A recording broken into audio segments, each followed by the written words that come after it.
कंस कृष्ण बन के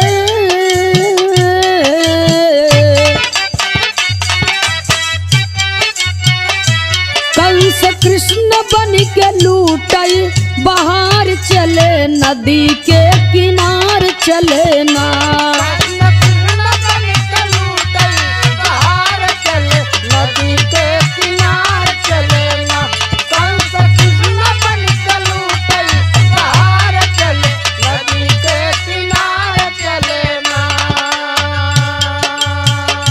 बैठक कदम की डारी बंसी टेरा बन मुरारी।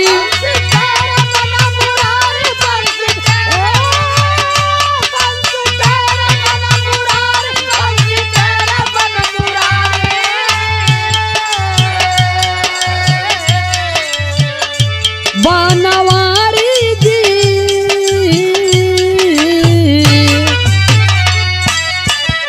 बनवारी जी बनी राधा नार चले नदी के किनारे चले ना। बनवारी जी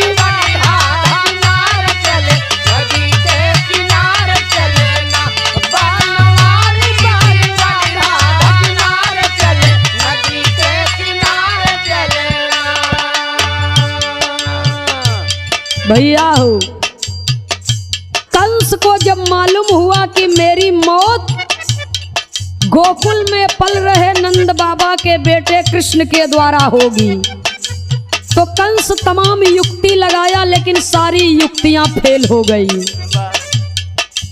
सारे अस्त्र शस्त्र फेल हो गए। तो कंस को खबर मिली कि किसी राधिका नाम की लड़की से कृष्ण प्रेम करता है और राधिका जहां भी बुलाएगी कृष्ण आएगा।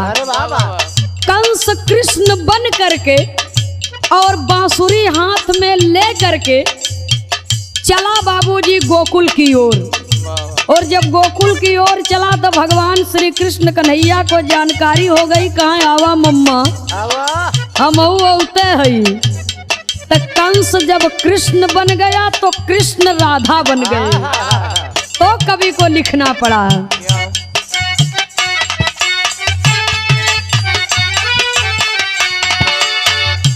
पहिरे रेशम की सारी सुंदर रूपवा संवारी।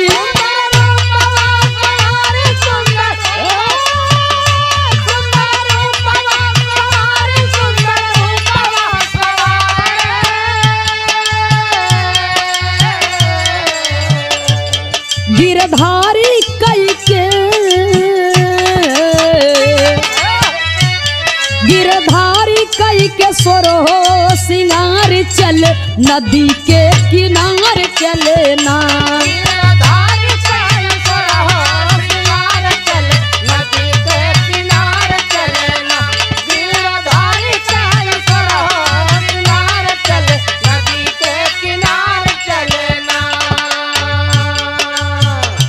पहुँचे यमुना के किनार,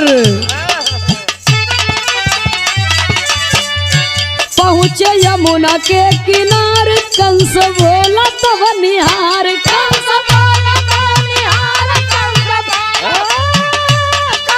बोला तब निहार, कंस बोला तब निहार।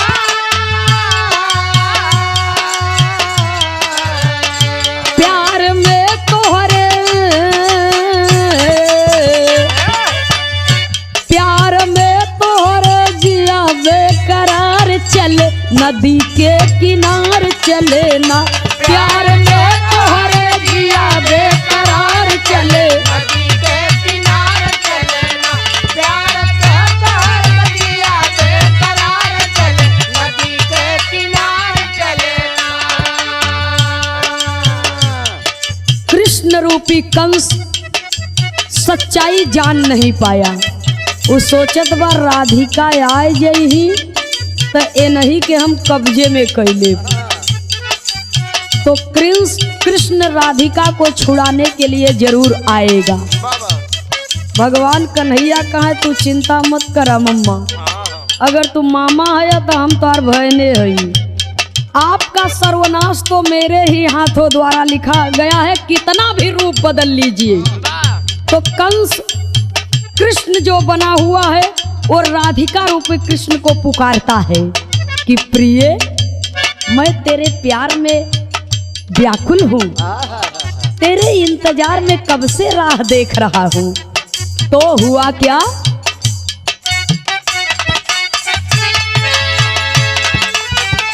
राधा बोली ते ही बार, राधा बोली ते ही बार, चलिए वृंदावन मझार।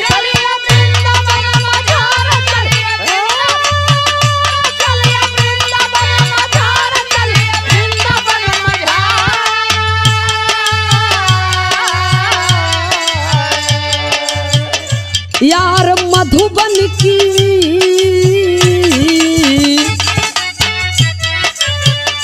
यार वृंदावन की रहिया सिधार चले, नदी के किनार चले ना। यार वृंदावन की रहिया सिधार चले, नदी के किनार चले ना। यार वृंदावन की रहिया सिधार चले, नदी के किनार चले ना। राधा कहीं हिया कैसे प्रेम हुए, अगल बगल कितना लोग हैं सब देखत हैं, और प्रेम जब हमारे आपको बात, आप हमारे इंतजार में कब से रास्ता तकत हैं, तो जहाँ हम कहीं हुआ चल। और जब वृंदावन में राधिका रूपी कृष्ण, कृष्ण रूपी कंस को लेकर पहुँचते हैं तो करते क्या है,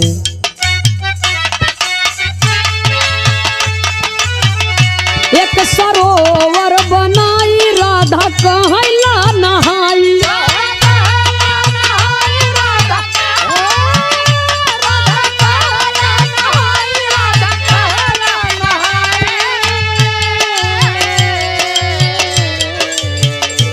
मुस्काई कृष्ण जदुआ के मार चले, नदी के किनार चले ना। मुस्काई कृष्ण जदुआ के मार चले, नदी के किनार चले ना। मुस्काई कृष्ण जदुआ के मार चले, नदी के किनार चले ना। राधिका रूपी कृष्ण एक माया रूपी सरोवर बनाए वृंदावन में। और कहाँ आइए, मुरलीधर श्री कृष्ण कन्हैया तनी स्नान कर लिया जाए, जल क्रीड़ा कर लिया जाए। और जब पानी में बाबूजी हिलत हैं तो राधिका रूपी कृष्ण ने जादू कर दिया। और जब जादू कर दिया तो कंस के शरीर की दुर्दशा कैसी हो गई। कंस बनल सुंदर नारी, विजय भाई लालिया नारी।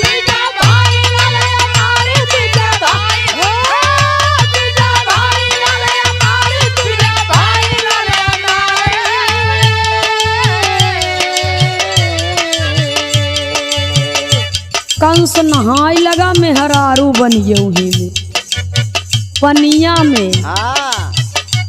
जब मेहरारू बन गया तब कृष्ण कहते हैं मम्मा प्यार करब,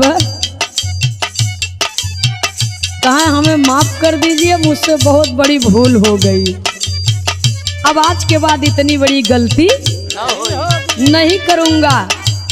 जाइए, अब जब विधि का विधान होगा तब हमारा और आपका आमना सामना होगा, वो भी यहाँ नहीं मथुरा की धरती पर।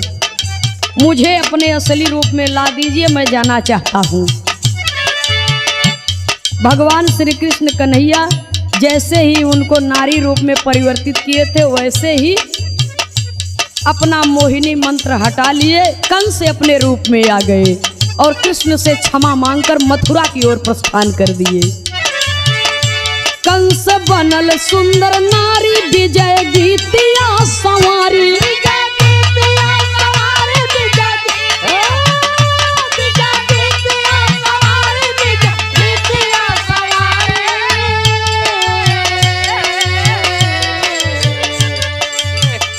स्वर्गीय भाई लाल,